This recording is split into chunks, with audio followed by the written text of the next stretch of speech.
नमस्कार, आप देख रहे हैं ऑनलाइन न्यूज वाला। मैं हूं आपके साथ दीपक गुप्ता। इस बात की चर्चा बहुत ज्यादा शुरू हो गई विपक्षी दलों की शानदार बैठक के बाद कि अगर विपक्ष की बैठक सफल रही और नीतीश कुमार संयोजक बना दिए गए और नीतीश कुमार राष्ट्रीय स्तर तक के लिए जिम्मेदारी के लिए निकल गए, रवाना हो गए बिहार से, तो क्या बिहार की सत्ता लालू यादव के कहने पर नीतीश कुमार तेजस्वी को सौंप देंगे? चर्चा इस बात की बहुत जोरों से उठी थी, लेकिन इन सब के बीच अचानक से ये भी खबरें सामने आ रही हैं कि तेजस्वी यादव अपनी पत्नी राजश्री और बेटी कात्यायनी के साथ अब विदेशी दौरों पर जा रहे हैं। दौरों पर तो नहीं कहेंगे, घूमने जा रहे हैं। एक तरीके से काफी लंबे समय के बाद जा रहे हैं, क्योंकि अभी देखने को मिला था उनकी बेटी का जन्म हुआ, फिर इसके बाद तमाम उनके सामने चुनौतियां थी सीबीआई और ईडी की, फिर इसके बाद विपक्षी दलों की बड़ी बैठक, और इसके बाद भी कई चुनौतियां उनका इंतजार कर रही हैं, जैसे आने वाले लोकसभा चुनाव, फिर उसके बाद अगले साल विधानसभा चुनाव होंगे। तो इन सब के बीच तेजस्वी यादव अपने आप को तैयार करने के लिए विदेश घूमने के लिए जाने वाले हैं। अभी हाल ही में कुछ दिनों पहले हमने आपको खबरें भी बताई थी कि अपनी बेटी कात्यायनी के पासपोर्ट के लिए पासपोर्ट के जो ऑफिस है वहां पर चक्कर भी काट रहे थे।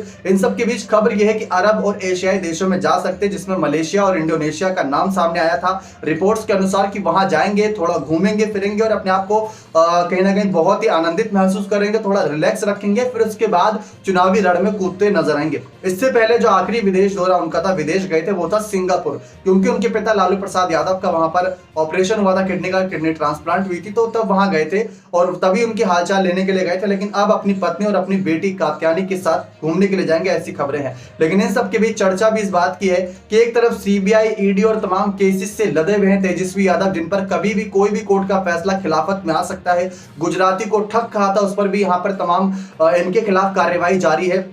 और इस बीच सीएम बनाए जाने की भी खबरें ये बहुत ज्यादा है कि अगर लालू यादव विपक्षी दल की बैठक में इतने ज्यादा एक्टिव हुए तो जरूर इसके पीछे उनका कोई ना कोई स्वार्थ होगा। भले ही लोकसभा चुनाव में दाल गले ना गले, लेकिन अगर बिहार की सत्ता में लालू यादव की दाल गल जाती है तो शायद ये कामयाब माना जाए। बाकी आपको क्या लगता है कि क्या नीतीश ऐसा कोई कदम उठाएंगे? क्योंकि नीतीश को लेकर कहा जाता है कि सावन के महीने में नीतीश कुमार कोई ना कोई बड़ा ऐलान करते हैं। अब 2022 का ही सावन का महीना उठाकर देख लीजिए, बीजेपी का साथ छोड़कर कैसे आरजेडी के साथ वापिस आ गए थे। बाकी आप अपनी राय मामले पर जरूर रखिए कि क्या तेजस्वी को इस समय सीएम का पद का दावेदार समझना सही रहेगा या नहीं। तेजस्वी तो वैसे इनकार कर चुके हैं, नीतीश भी इनकार कर चुके हैं, लेकिन सबको पता है सत्ता है और सत्ता परिवर्तन कभी भी हो जाता है। अपनी राय इस मामले पर जरूर रखिएगा। बहुत बहुत धन्यवाद।